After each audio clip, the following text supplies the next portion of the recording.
I need your help. Please subscribe my channel. The wind caught my hair the moment I stepped onto the balcony that afternoon.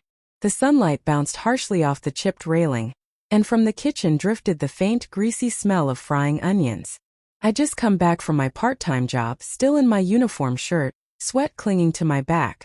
Nate was already outside, leaning against the railing with that familiar smirk, the kind that meant trouble was coming.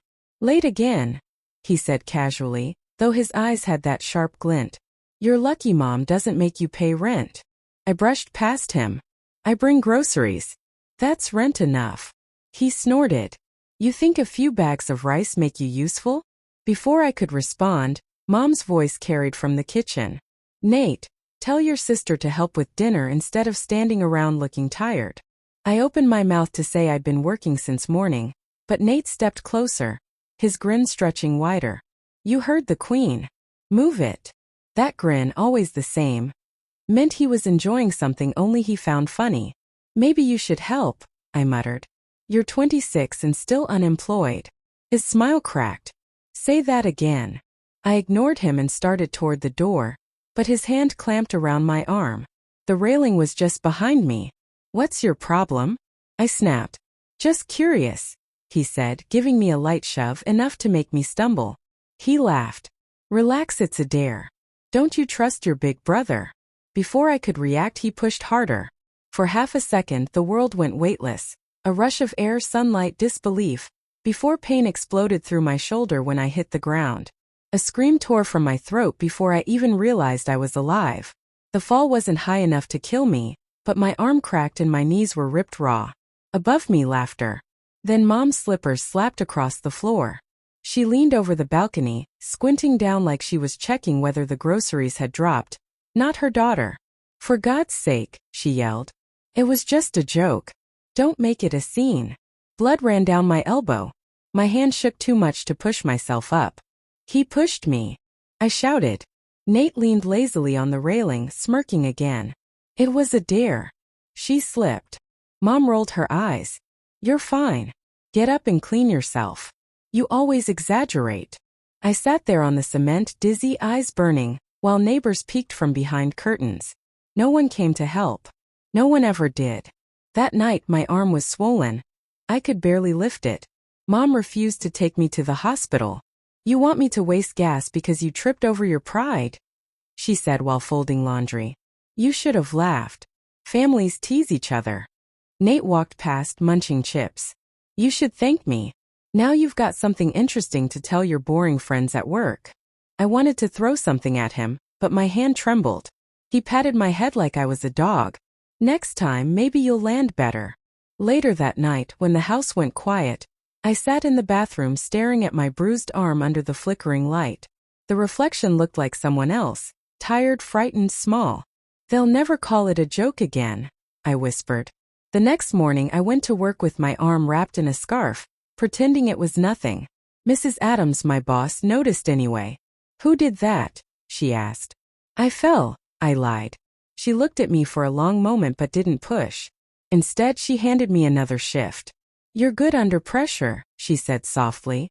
I worked 12 hours straight that day. The pain never left, but the busier I stayed, the less I felt like I belonged in that house. When I finally got home, Nate was laughing into his headset, gaming as always. Mom sat on the couch, cigarette in hand, eyes on the TV. "You look exhausted," she said. "Don't be dramatic. You're not the first person to get hurt." I didn't answer. I went to my room, closed the door, and wrote something down on a scrap of paper, a promise. They'll regret ever calling their cruelty fun. For the next few weeks I said nothing. I played the quiet daughter. Helpful, polite, even laughed at Nate's jokes. It made him comfortable again, careless. He didn't notice when I started recording.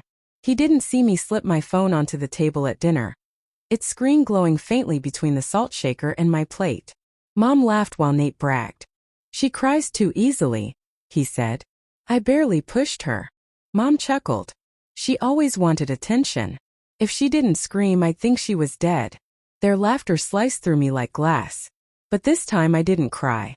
I just let the phone record. When they went to bed, I stayed up editing the audio, trimming my voice out until only theirs remained, sharp, cruel, undeniable. The next morning I made coffee and handed Mom her mug. "You might want to listen to something," I said. "What?" I pressed play. Their laughter filled the kitchen. Their words echoed against the walls. Mom froze mid-sip. Nate stopped chewing. "You recorded us?" Mom whispered. "Yeah," I said. "And I sent it to everyone who thinks you're a good mother." Her eyes widened. "Who did you send it to?" "The pastor. Aunt Marie. My boss." Nate shot to his feet. "You're insane." "No," I said quietly. "I'm finished." He grabbed my arm again. But this time I didn't flinch. "Touch me again," I said softly. "And the rest goes online." Mom's voice broke. "You're destroying this family." I looked at her reflection in the window, the bruise still faint on my arm. "Mine wasn't destroyed. Yours was." Then I picked up my bag, turned and walked out. The last thing I heard was Nate's voice. Not mocking this time, not angry, just afraid. "Delete it," he said. I didn't answer. I stepped into the cold morning air, my arm still aching. But for once the ache felt like healing. The next morning the sky was gray, that heavy, dull kind of gray that feels like a warning. I woke up on Mrs. Adams's couch. She'd insisted I stay after my shift when I said I didn't want to go home. I told her I was fine, but she'd seen the bruise creeping up my arm and didn't ask any more questions. "There's a blanket on the couch," she'd said. "Coffee's on the counter." For the first time in years, I slept without fear of footsteps outside my door. But peace doesn't last long when you've lived too long in chaos. By noon I had 20 missed calls from Mom and 5 voicemails from Nate. Each one angrier than the last. "You embarrassed me at church. Do you know what people are saying? Come home before I make you regret it." Then Mom's voice, cold and trembling. "You're no daughter of mine." I stared at the phone until it went still. Mrs. Adams walked in with 2 mugs of tea. "You okay?" "Yeah," I lied. She studied me for a moment. "You're not going back, are you?" I wanted to say no. I wanted to tell her I was done forever. But a small part of me still hoped there was guilt somewhere inside them, a flicker of humanity. "I have to get my things," I said finally. She nodded, but I could see she didn't believe that was all. When I returned to the house, Nate's car was gone. The living room smelled like cigarettes and cheap wine. Mom was on the couch, hair messy, eyes red. "You happy now?" she said before I even crossed the doorway. "You humiliated me. The neighbors heard it. My boss called. Your aunt texted. What do you think this accomplishes?" "Truth," I said. "Truth?" she snapped, rising to her feet. "The truth is you've always been dramatic. You fell because you weren't careful. You recorded us because you're spiteful. You're just like your father, loud and disloyal." That word, loyalty, always appeared when they wanted to twist the knife. "Loyalty isn't letting people hurt me," I said quietly. She slammed her hand on the coffee table. "You think you're a saint now? After everything we did for you?" "You didn't do anything for me," I said, voice trembling. "You charged me rent when I was 16. You made me skip college to work. You made me feel like a mistake every single day." She smirked, exhausted and cruel. "If you were a mistake, at least we fed you." That was it. Something in me broke. I pulled out my phone, hit record, and held it between us. "Say that again," I whispered. Her face went pale. "You wouldn't." "I already did," I said, lowering my voice. "And this time it's not going to your friends. It's going to your landlord and the city. You shouldn't have custody of a goldfish, let alone children." She froze. "You're bluffing." I turned toward the door. "You'll find out." That night, I didn't go back to Mrs. Adams's. I stayed in a cheap motel near the bus station and opened my laptop. My hands trembled as I typed the emails, one to her landlord with the recordings attached, another to a local aid group that helped victims of family abuse. I didn't expect miracles, just exposure. I wanted people to see who she really was. 2 days later, Mom called again. This time, her voice wasn't angry, it was desperate. "They're talking about evicting me," she said. "Do you have any idea what you've done?" "You did that," I said. "You called it fun. You called it family." Silence followed. Then a faint noise, maybe tears, maybe fury. "You think this makes you better than us?" she whispered. "No," I said quietly. "It makes me free." I hung up before she could answer. The guilt came anyway, not for her but for me. For still wishing she cared. For still wanting a mother where there never really was one. Nate didn't call once. But I saw his posts, his friends laughing about the crazy sister, who ruined his mom's life. He was still smug, still amused. That's when I understood, it wasn't enough. Revenge wasn't about tearing them down. It was about leaving them alone with themselves. So I waited. A week later I went back. Not to make peace but to finish it. The yard looked worse than before. Trash scattered by the porch, curtains drawn tight. I knocked once. Nate opened the door, smirk smaller than usual. "Well, look who's back, the traitor," he said. "Where's Mom?" I asked. "Inside, crying over bills," he said, picking his teeth with a key. "You really screwed her over. You happy?" "Ecstatic," I replied flatly. He blinked. "You've changed." "Maybe," I said.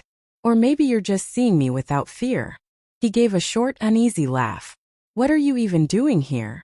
"I came to collect what's mine." He frowned. "You don't own anything here." "Actually, I do." I walked past him. "Every appliance, every bit of furniture. All bought with my paychecks while you called me useless." He stared. "You're bluffing." I pulled out a folder, bank statements, receipts, my name printed everywhere. "Not bluffing," I said. "Reclaiming." That's when he snapped. He lunged for the folder, tripped over a chair. Mom burst in, yelling, "Stop this." I turned to her. "No. You stop. Stop pretending this is a family. Stop calling abuse a joke. Stop calling humiliation parenting." Her lips trembled. For a second I thought I saw something real, maybe shame. But then she whispered her old line. The one she always used when cornered.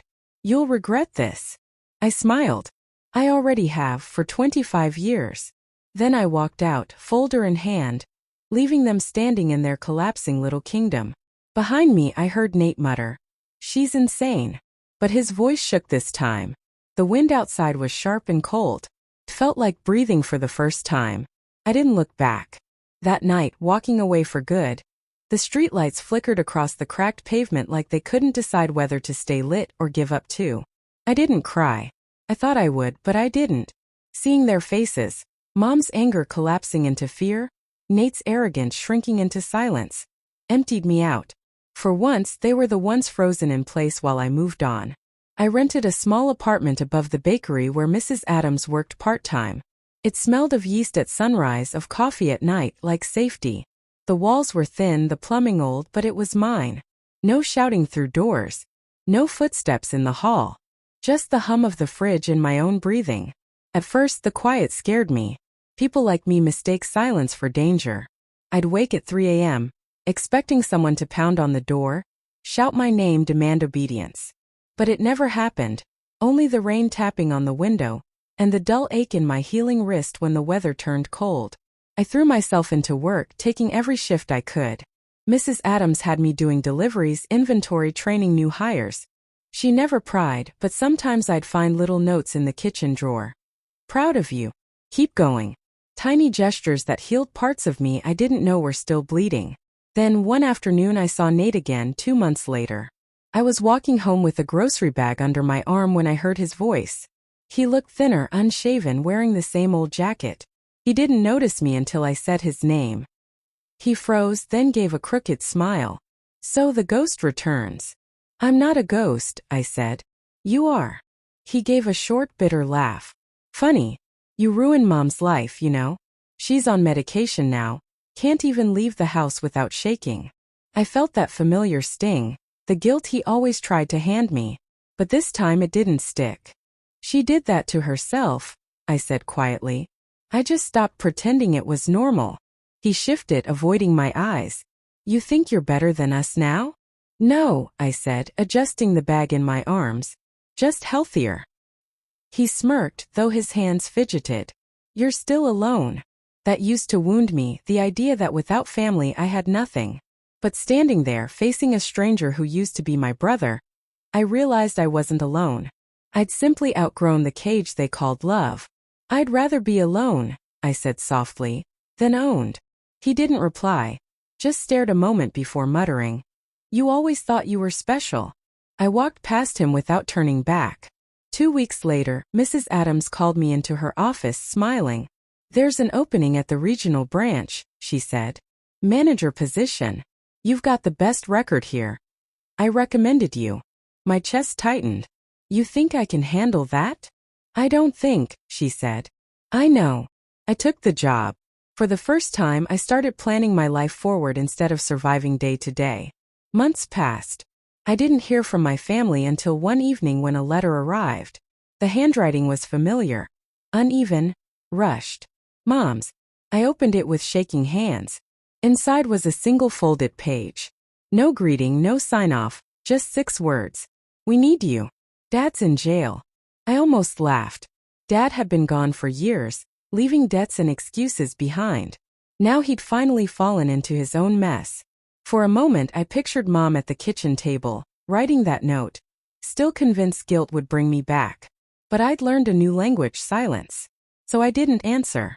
That night I stood on the balcony of my new apartment, the kind like the one Nate once pushed me from, and looked out over the city lights. My wrist ached, but it was steady. My heart too. I realized then that revenge wasn't the recordings or the confrontations or walking out. Revenge was this. Standing in clean air, breathing freely, knowing they were still trapped in the same games while I'd finally escaped. They wanted me small, scared, obedient. Instead, I built a life so far beyond their reach they couldn't even touch the edges of it. That was mercy. That was justice. As the wind brushed my face, I whispered the words I'd never said but always needed to hear. "I'm not your punching bag anymore." Then I shut the balcony door, turned out the lights, and went to bed in peace.